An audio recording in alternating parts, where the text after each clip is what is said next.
Assalamualaikum warahmatullahi wabarakatuh. Selamat pagi. Alhamdulillah kita bertemu lagi walau masih belum bisa tatap muka. Mudah-mudahan dalam waktu dekat ini kita sudah bisa tatap muka.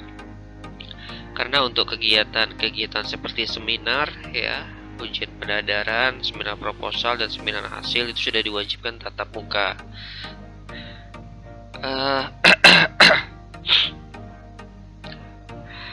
Bagaimana kondisi kalian? Saya berharap kita semua tetap dalam keadaan sehat ya. Baiklah, pada pertemuan minggu lalu kita sudah membahas tentang arti dari pertanian, sejarah dan pengelompokan ilmu pertanian.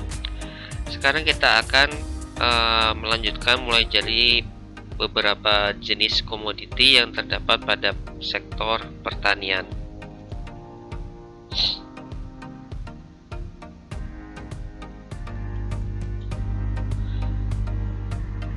Oke, pertanian di Indonesia sepertinya tidak akan dipisahkan dari kehidupan sehari-hari masyarakat Indonesia.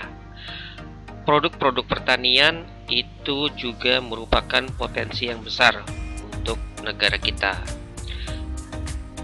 Ada sebuah pepatah yang mengatakan bahwa negara yang kuat merupakan negara yang memiliki ketahanan pangan yang kuat juga.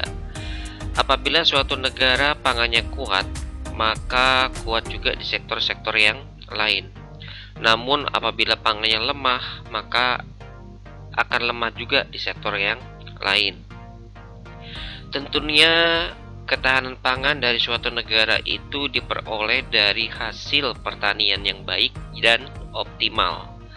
Namun apabila kita sudah maksimal dalam bidang pertanian, maka ketahanan pangan yang kita harapkan itu akan mudah dicapai. Bahkan dapat memungkinkan untuk melakukan ekspor pertanian seperti pada saat zaman Orde Baru yang lalu. Berikut ini adalah salah satu produk dari komoditi pertanian.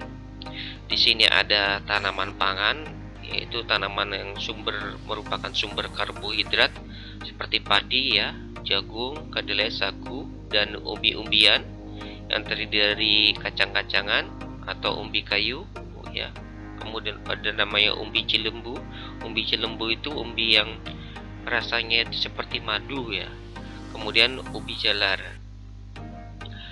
Untuk tanaman pangan seperti makanan pokok kita seperti padi ya. Nah, untuk daerah-daerah seperti daerah Kalimantan itu padi kita hanya dapat memproduksi 2 kali setahun ya. 1 tahun tuh cuma 2 kali panen. Berbeda dengan daerah-daerah Jawa itu bisa memproduksi 1 tahun sampai 3 kali. Nah, di sini terdapat perbedaan. Kenapa? Karena pertama mungkin letak kesuburan tanahnya. Seperti kita ketahui bahwa di daerah Jawa itu tanahnya subur dikarenakan masih terdapat gunung-gunung vulkanik ya. Kemudian tanaman perkebunan seperti kelapa ya, ada kelapa sawit, ada kelapa biasa, kelapa hijau, teh, coklat, cengkeh, kopi, dan lada. Dan kemudian berikutnya ada sayur-sayur dan buah. Contohnya diantaranya yaitu bayam, kangkung, selada, ya, kubis, kemangi, dan lain-lain. Kemudian buah-buahan seperti durian, mangga, semangka, apel, buah naga, dan lain-lain. Untuk tanaman pangan, persebaran yang sentra produksi itu daerah-daerah seperti daerah Sulawesi, kemudian daerah yang paling utama yaitu daerah-daerah Jawa ya. Sedangkan tanaman perkebunan ini sentra produksinya seperti daerah Kalimantan ya, kemudian daerah Sumatera. Sedangkan tanaman pangan dan sayuran ini banyak terdapat di daerah Jawa.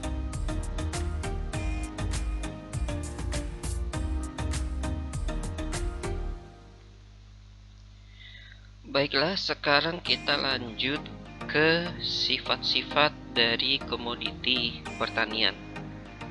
Sifat-sifat hasil pertanian itu penting untuk diketahui, terutama untuk keperluan-keperluan seperti pemasaran ya. Nah, hasil atau produk pertanian itu memiliki sifat-sifat yang berbeda dengan produk-produk yang non pertanian. Secara kualitas itu tiap unit produknya sudah dapat dilihat perbedaan-perbedaannya. Jika produk industri itu dapat menghasilkan produk yang seragam, namun jika produk pertanian itu akan menghasilkan produk yang beragam ya. Misalnya dalam suatu pohon jeruk ya, itu tidak dapat menghasilkan buah-buah jeruk yang memiliki kualitas-kualitas yang sama identik. Itu salah satunya. Oke, kita bahas satu persatu. Yang pertama yaitu perishable atau mudah rusak atau mudah busuk ya. Nah, di sini hasil pertanian memang tidak mampu bertahan dalam waktu yang lama tanpa penanganan atau pengolahan tertentu. Hal ini memang sudah menjadi karakteristik biologis ya, biologis dan fisiologis hasil-hasil pertanian. Namun sifat ini juga sering disebabkan oleh rendahnya kualitas penanganan pasca panen, seperti kandungan air yang terlalu tinggi sehingga produk mudah membusuk. Padahal produk yang segar itu akan sangat dibutuhkan oleh konsumen. Nah, sekarang bagaimana supaya produk itu yang awalnya tahan cuma sehari, tapi ya bisalah tahan sampai 3 hari misalnya. Cara penanganan itu bisa dengan penyimpanan ya. Ada penyimpanan, ada pengolahan dan distribusi. Penyimpanan yang dimaksud itu dengan menempatkan produk di tempat yang mampu menambah ketahanannya, seperti mesin pendingin ya, kulkas atau gudang yang sudah dimodifikasi. Selanjutnya, melalui pengolahan itu juga bisa dilakukan menjadi produk yang lebih awet. Contoh pisang ya, pisang yang mungkin hanya tahan kalau sudah matang mungkin bisa tahan seminggu gitu. Tapi kalau sudah diolah menjadi keripik itu bisa tahan sampai 1 bulan, 2 bulan, bahkan lebih ya. Nah, terakhir dengan mendistribusikan produk secara cepat sebelum mengalami kerusakan. Itu apabila ingin dijual langsung ya, mentahan. Kemudian yang kedua yaitu bulky atau voluminous ya. Di sini diartikan volume besar. Hasil pertanian itu mayoritas bersifat bulky ya, atau di mana di situ membutuhkan tempat penyimpanan yang luas, besar. Nah, akibat sifat ini akan meningkatkan biaya pengangkutan dan penyimpanan produk. Padahal harga produk tersebut sangat kecil jika dibandingkan dengan volumenya. Nah, disinilah yang menyebabkan biaya total pemasaran seringkali lebih besar dibandingkan dengan biaya produksi. Bagaimana cara penanganannya ya? Itu bisa dengan cara pengolahan ya. Pengolahan di sini dimaksud agar produk tidak lagi memiliki volume yang besar, atau walaupun volume tetap besar namun punya nilai jual yang lebih tinggi dan dapat dengan mudah disimpan dan menjadi praktis ya. Contoh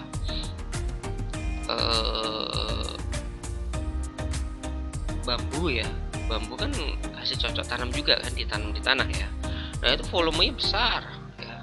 Kemudian kalau disimpan juga perlu tempat minimal gudang yang panjangnya kadang-kadang sampai 6 meter gitu ya. Tapi kalau sudah diolah dijadikan tas ya, bisa disimpan di lemari yang kecil. Nah, kemudian yang ketiga adalah bersifat musiman atau gestation period. Sifat unik dari hasil pertanian adalah musiman. Musiman berarti tidak setiap saat produk tersebut dihasilkan atau hasil produksinya akan diperoleh pada waktu tertentu. Nah, sifat ini menyebabkan ketidakstabilan harga produk tertentu pasaran ya. Jadi produknya itu malah tidak stabil. Selain itu, hasil pertanian biasanya juga dibutuhkan oleh setiap saat karena harus dilakukan yang namanya penanganan khusus pada disebab musiman ini. Sorry ya, saya lagi pilek jadi ya. Cara penanganannya adalah dengan penyimpanan dan pengolahan. Lagi-lagi yang bersama ya, penyimpanan dan pengolahan. Penyimpanan yang dimaksud adalah dengan tidak menjualnya semua hasil pertanian pada saat musim panen. Sebagian hasil panen disimpan dulu ya. Hal ini mencegah turunnya harga produk karena jumlahnya terlalu banyak di pasar. Pengolahan juga bisa dilakukan agar produk menjadi berbeda, tahan lama dan punya nilai harga jual yang lebih tinggi. Misal kalau ada panen raya ya. Nah, karena jumlahnya berlimpah, jadi justru di situ akan mempengaruhi yang namanya harga. Kalau sudah musim gitu, misal cempedak gitu ya. Sekarang saya kira cempedak itu murah, paling 20.000 sudah dapat. Nah begitu saya cek, yang kecil aja diminta per kilo, harga per kilo 20.000, kecil itu ya. Berapa pak? 40.000. Wih, lumayan mahal. Nah namun ketika sudah mulai busuk-busuk, nah itu mereka dijual murah, atau kalau tetap nggak laku dijadikan sanggar cempedak misalnya ya. Nah kemudian yang keempat yaitu kualitas beragam atau varian produk. Di sini hasil pertanian itu bisa dibilang selalu tergantung kepada yang namanya alam. Kita manusia itu tidak bisa dengan pasti menjadikan produk yang dihasilkan akan seragam. Oleh karenanya hasil pertanian itu memiliki sifat yang kualitas yang beragam. Nah, pada satu musim panen akan ada perbedaan tiap unitnya. Misalnya tidak mungkin ada satu pohon jambu ya yang mampu menghasilkan jambu-jambu yang sama ukurannya ya, pasti hasilnya berbeda. Maka untuk kualitas ekspor itu biasanya akan dipilih ya, mana besarnya seperti apa ya, warnanya seperti apa ya. Nah di sini cara penanganannya juga bisa dilakukan dengan melakukan sortasi. Cara ini dilakukan dengan mengumpulkan produk yang seragam kualitasnya ya. Nah indikator yang dipakai bisa ukuran, bisa berat, bentuknya bagaimana, warnanya bagaimana, bahkan aroma ya, kesegaran. Nah itu jadi standar-standar tertentu. Untuk dalam proses pemasaran di sini diharapkan akan lebih mudah dalam menentukan harganya. Nah itu tadi sifat-sifat dari produk pertanian.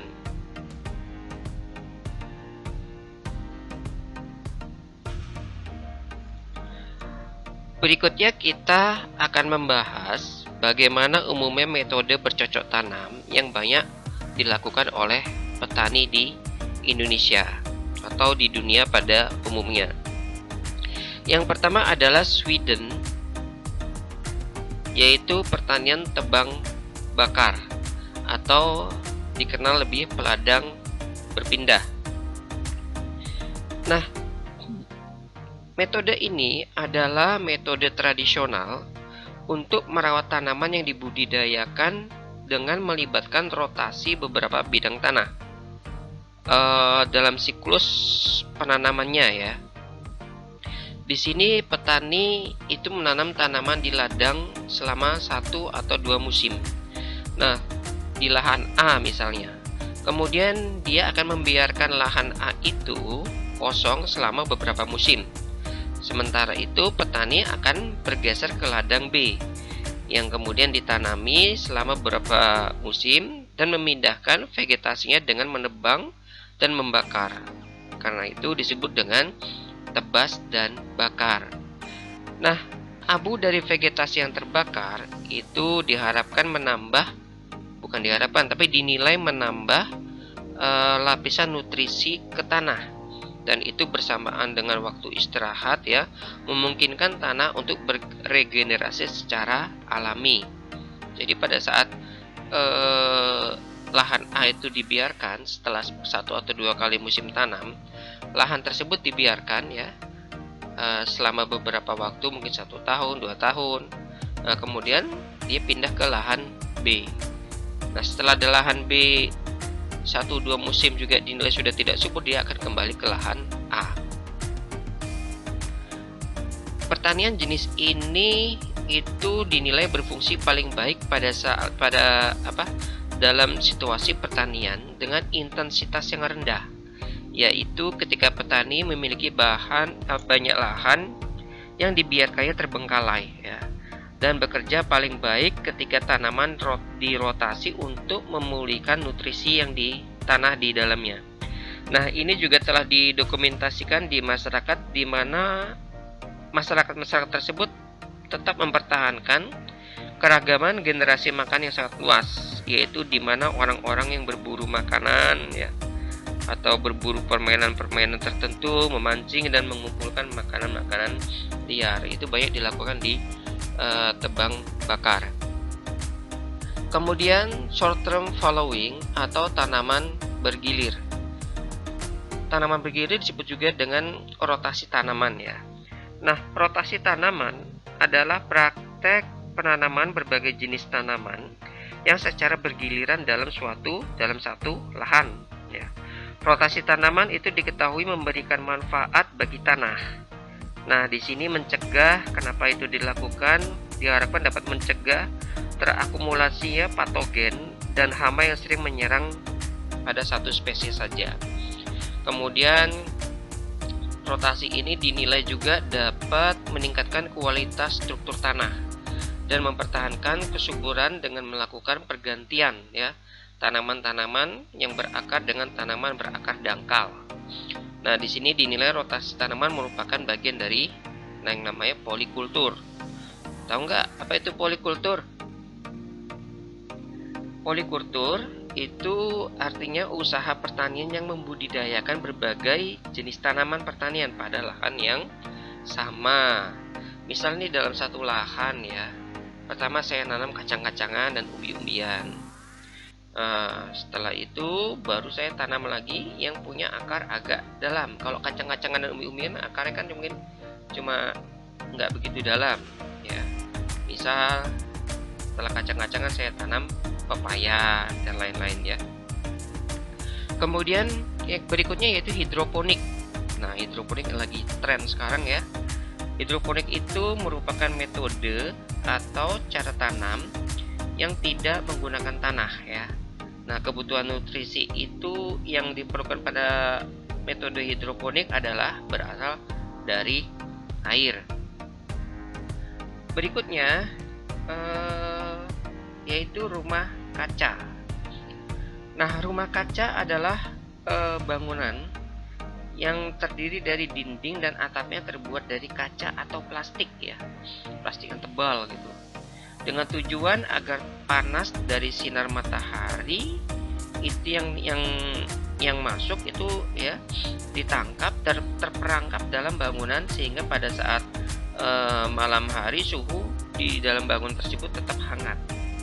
Nah, ini biasa dilakukan oleh petani-petani di negara yang punya 4 musim ya, agar kegiatan bercocok tanam itu dapat dilakukan walaupun suhu pada malam hari lebih dingin.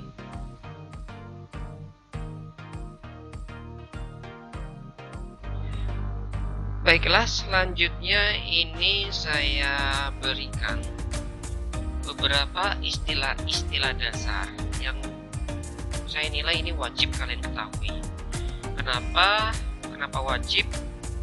Karena seringkali pada saat ujian ya, seminar, apakah itu seminar proposal, seminar hasil, bahkan sampai ujian, ditanya lupa Pak. Nah, jangan repot. Nah, ini saya kasih tahu lagi ya. Yang pertama adalah pertanian, sudah kita bahas pada pertemuan sebelumnya, yaitu merupakan kegiatan pemanfaatan sumber daya hayati ya, yang dilakukan manusia untuk menghasilkan yang namanya bahan pangan. Selain bahan pangan, juga dihasilkan bahan baku industri, sumber energi, serta untuk mengelola lingkungan hidupnya. Nah, kegiatan pemanfaatan sumber daya hayati ini termasuk dalam pertanian biasa dipahami orang sebagai budidaya tanaman atau bercocok tanam serta pembesaran hewan ternak. Ingat ya, itu pertanian. Kemudian petani. Apa itu petani?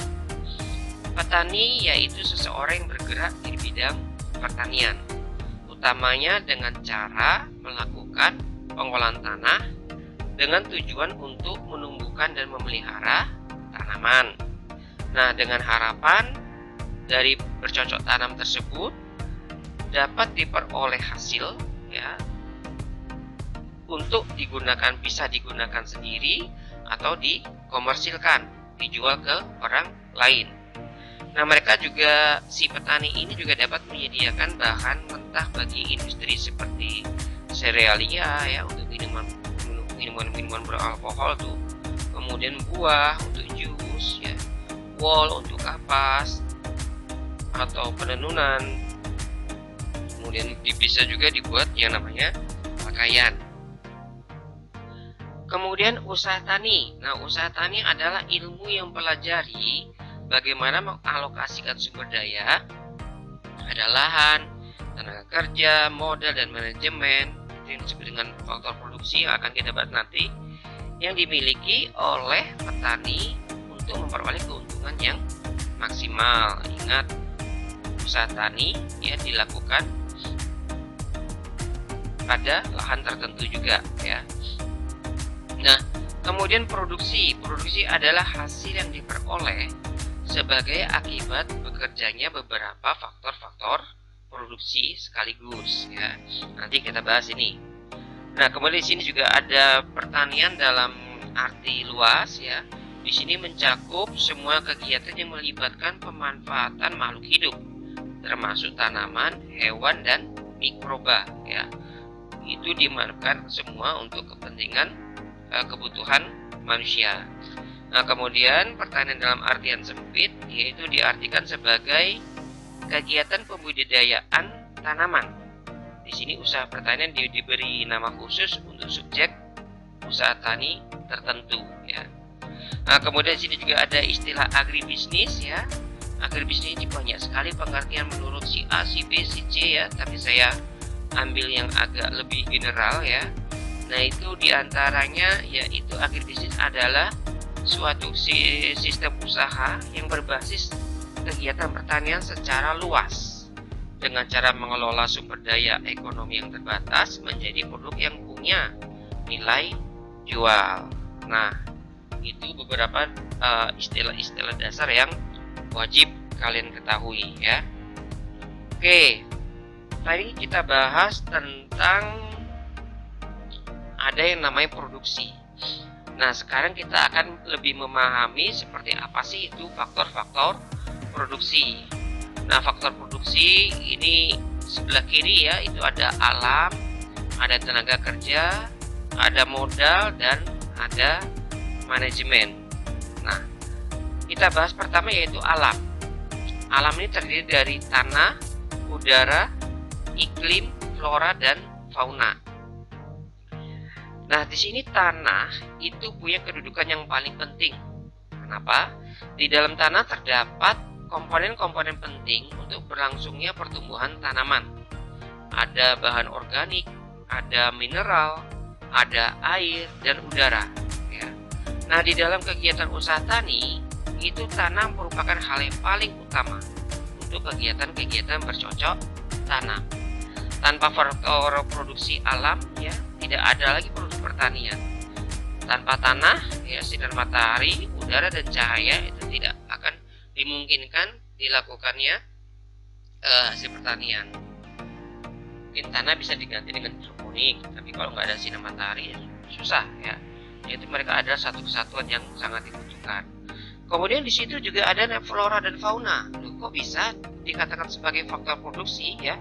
Nah, justru flora atau tumbuhan itu bertindak sebagai pabrik primer pertanian. Hanya flora di dunia ini yang mampu menghisap karbon ya dan merubahnya ke bahan-bahan yang lebih berguna. Nah, bila manusia atau hewan menghisap CO atau karbon ya, maksudnya begini, sorry, agak nge-lag sedikit saya.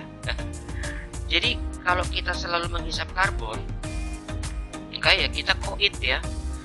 Di sini makanya kita butuh yang namanya contoh pepohonan, ya, tanaman-tanaman, di mana tanaman tersebut dia menghisap karbon, kemudian mengeluarkan oksigen. Maka nggak heran kalau kalian tinggal di wilayah pedesaan, itu suhunya itu lebih adem daripada kita tinggal di wilayah perkotaan. Kenapa? Di wilayah pedesaan itu tanaman masih banyak, sedangkan di wilayah perkotaan tanaman justru banyak ditebang, diganti dengan cor semen ya. Nah, itu kelihatan. Kemudian fauna atau binatang itu sebagai pabrik sekunder pertanian. Ada fauna yang memakan flora, jenis herbivora ya.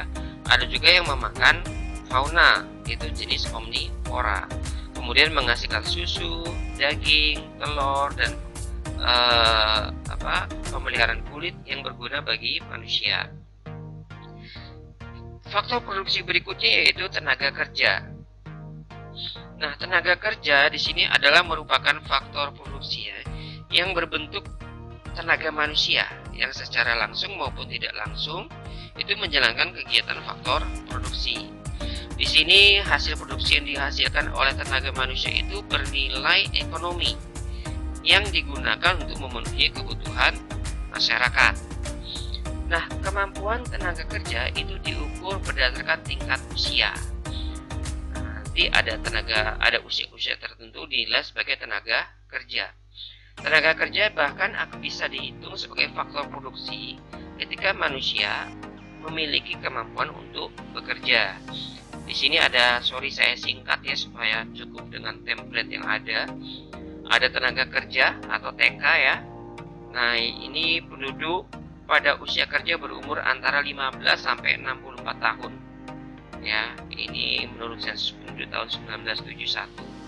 Berarti kalian sudah termasuk dalam kategori tenaga kerja.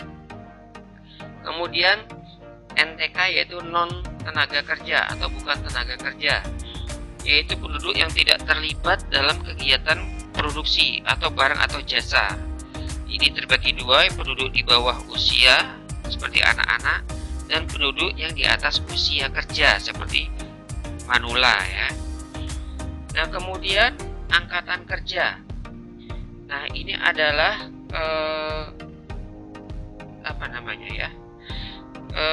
bahasa lisannya seperti manpower ya, tenaga kerja yang mungkin dapat bekerja ya, angkatan kerja.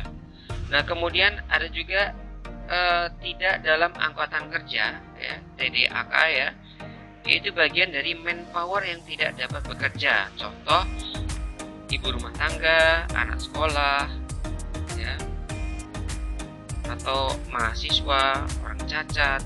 Di sini mahasiswa sebenarnya masuk, ada sebagian dinilai kalau dari segi usia dia sudah masuk angkatan kerja, tapi karena dia konsentrasi untuk belajar menuntut ilmu, maka bisa juga dia disebut tidak dalam angkatan kerja. Kemudian pekerja. Nah, di sini bagian dari tenaga kerja yang dipakai dalam menghabiskan atau menghasilkan produksi. Ibaratnya dia sudah betul-betul bekerja ya. Kemudian ada juga istilah penganggur ya. Nah, ini bagian labor force ya, yang tidak bekerja atau menganggur. Kemudian ada namanya pekerja penuh, bagian yang tenaga karyawan atau tenaga kerja yang penuh, maksudnya waktu penuh ya bekerja.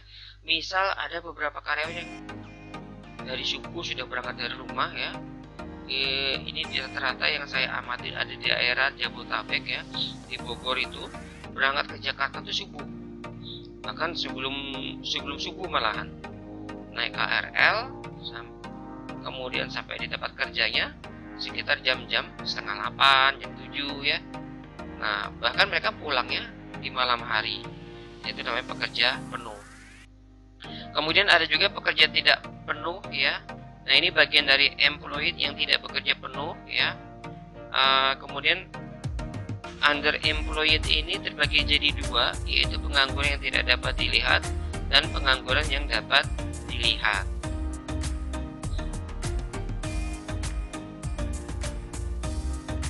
PTP itu ya tadi ya, PTP yaitu pengangguran tidak penuh.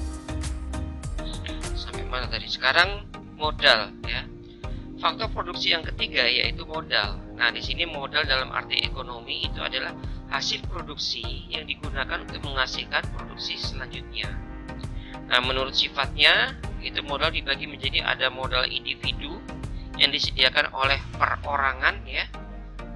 Orang-orang tertentu, misal saya ingin membuka usaha angkringan, maka saya harus punya sejumlah dana tertentu untuk misal membuka warung atau sewa tempat, membeli bahan-bahan, meja, kursi, kemudian bahan-bahan pangannya ya, itu namanya modal individu. Kemudian modal berupa saham. Nah, modal berupa saham ini adalah kepemilikan modal untuk pembiayaan usaha-usaha tertentu, tapi berupa lembar saham.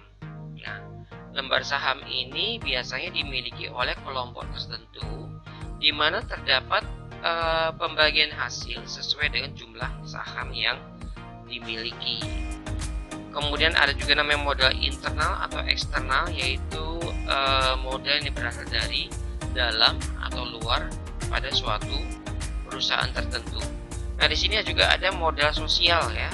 Modal sosial yaitu lebih penekanannya kepada atas dasar kepercayaan solidaritas masyarakat yang masih kuat. Umumnya modal sosial ini terdapat pada wilayah pedesaan. Misal nih, banyak sekali ya modal sosial. Dalam usaha tani padi sawah, misal saya punya 1 hektar gitu ya. Nah, untuk mengusahakan 1 hektar ini saya butuh modal sekitar 8 juta. Modalnya 8 juta. Nah, dengan adanya modal sosial ini, saya bisa meminimalisir modal yang saya miliki menjadi cuma 3 juta atau bahkan 2 juta. Dengan apa? Tadi. Misal, ketika saya akan bercocok tanam, maka penduduk desa akan membantu saya rame-rame gitu ya pas musim tanam. Nah, setelah saya selesai musim tanam, sudah melakukan musim tanam di lahan saya, maka saya akan ikut membantu ke lahan yang dimiliki oleh tetangga yang sudah membantu saya tadi. Nah, dan seterusnya. Itu banyak dilakukan di pedesaan. Kemudian tadi modal, terakhir yaitu manajemen. Nah, di sini manajemen termasuk faktor produksi. Ada manajemen finansial, artinya finansial itu keuangan ya. Di sini manajemen yang mengatur perputaran dana pada suatu usaha tertentu. Ya. Nah, di sini dimaksudkan agar bisa dilakukan pencatatan yang jelas berupa output dan berapa input, berapa uang yang keluar dan berapa uang yang masuk. Jangan sampai terjadi kerugian akibat kesalahan dalam pencatatan finansial. Ini yang susah. Kenapa saya bilang susah? Coba kita terapkan dalam kehidupan sehari-hari kita coba. Dalam bulan November ini ya, dari tanggal 1 coba kalian terapkan dari orang tua dapat berapa, dari beasiswa dapat berapa ya. Perharinya juga dicatat pengeluaran. Pagi ini beli gorengan misalnya 10.000 ya, beli minuman misalnya 8.000 sampai siang, sampai sore, dan di total pengeluaran selama 30 hari berapa. Terkadang kalau kita nggak kita catat, kemarin ke ATM ngambil 500.000 untuk apa aja ya, kok bisa cepat betul habisnya. Nah, seperti itu ya, kita nggak sadar.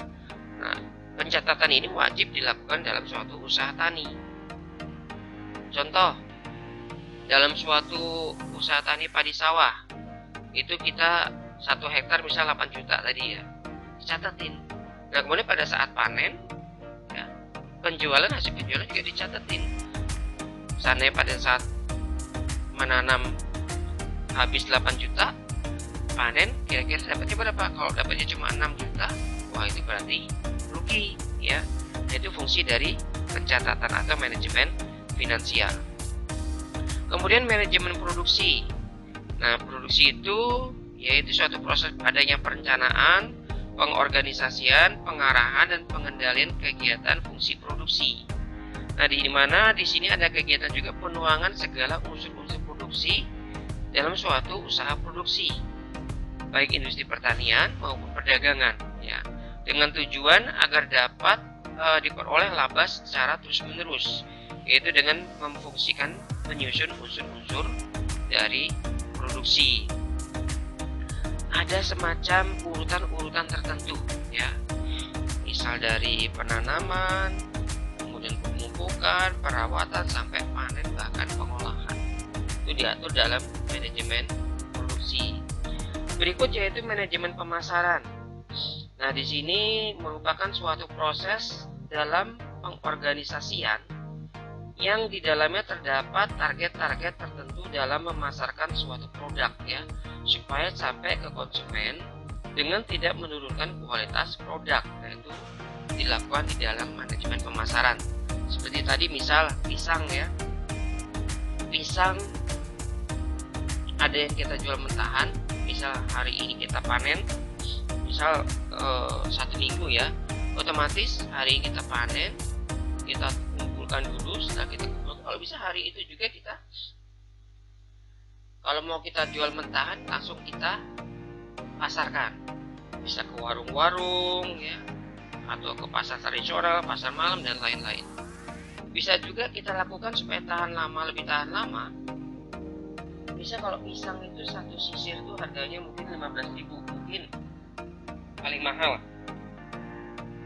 Nah, ketika kita sudah kita olah menjadi keripik pisang, nah ini harganya sekilo lebih dari 15.000, mahal ya, mungkin 30.000, bisa 45, bahkan 50.000. Di sini tidak menurunkan namanya kualitas produk, bahkan tahan lama. Terakhir yaitu manajemen tenaga kerja. Nah, di sini diatur adanya pengaturan-pengaturan dalam penggunaan tenaga kerja yang disesuaikan dengan kebutuhan yang kita butuhkan, supaya tidak boros dalam melakukan tenaga kerja. Otomatis kalau kita butuh tenaga kerja, kita akan banyak mengeluarkan output atau pengeluaran yang kita butuhkan untuk penggunaan tenaga kerja tadi. Oke, setelah membahas tentang faktor produksi, kita akan membahas tentang subsistem yang terdapat pada kegiatan-kegiatan agribisnis. Secara konsepsional, sistem agribisnis ya merupakan semua aktivitas mulai dari pengadaan sarana produksi, saprodi atau input ya, sampai dengan pemasaran produk yang dihasilkan oleh usaha tani dari kegiatan agroindustri yang sangat terkait satu sama lain ya. Nah, sistem agribisnis ini merupakan suatu sistem yang terdiri dari berbagai subsistem. Kita bahas satu persatu. Pertama, subsistem pengadaan saprodi atau disebut juga dengan subsistem hulu.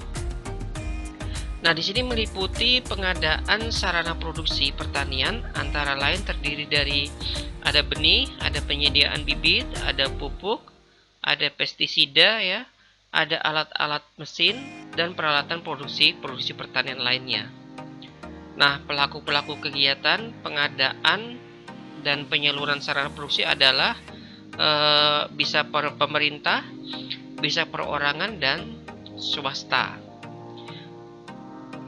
Pentingnya subsistem ini yaitu mengingat perlunya adanya keterpaduan dari berbagai unsur guna mewujudkan namanya kegiatan-kegiatan akhir bisnis yang sukses, di mana industri yang menghasilkan penyediaan sarana produksi pertanian itu disebut juga namanya agroindustri hulu atau upstream, ya, ingat.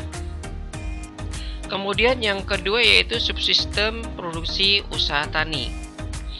Nah, di sini adanya semacam usaha tani yang menghasilkan produk pertanian, yaitu berupa bahan pangan, hasil perkebunan, buah-buahan, tanaman hias, hasil ternak, hewan dan ikan, ya.